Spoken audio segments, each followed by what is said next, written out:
بسم اللہ الرحمن الرحیم۔ السلام علیکم ناظرین، امید کرتا ہوں آپ سب خیریت سے ہوں گے۔ آج کی اس ویڈیو میں ہم آپ کے ساتھ اعتکاف کی دعا اور نیت شیئر کریں گے۔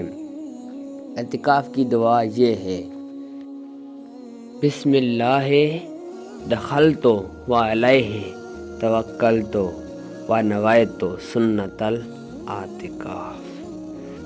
ترجمہ: اللہ کا نام لے کر میں داخل ہوا اور اسی پر میں نے بھروسہ کیا اور میں نے سنت اعتکاف کی نیت کی۔ اعتکاف کی نیت یہ ہے: نویت سنت الاعتکاف، میں نے سنت اعتکاف کی نیت کی۔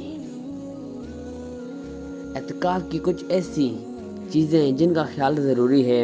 اعتکاف مسجد میں ادا کرنا چاہیے، لیکن علماء کا اس بات پر اتفاق ہے کہ عورتیں گھر میں اعتکاف ادا کر سکتی ہیں۔ مسجد یا اعتکاف کی مختص کردہ جگہ کو غیر ضروری کام کے لیے چھوڑنے سے بھی اعتکاف ختم ہو جاتا ہے۔ اعتکاف کے دوران روزہ رکھنا ضروری ہے، اور کوئی ایسی بیماری نہیں جس کے وجہ سے روزہ نہیں رکھ سکتے یا روزہ رکھنے میں مشکل ہوتی ہو۔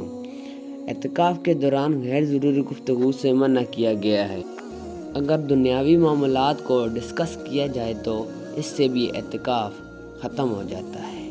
ہاں، البتہ آپ قرآن پاک سیکھ اور سکھا سکتے ہیں۔ اس کے علاوہ اسلامی معاملات پر بھی گفتگو کی جا سکتی ہے، سیکھنے اور سکھانے کے غرض سے۔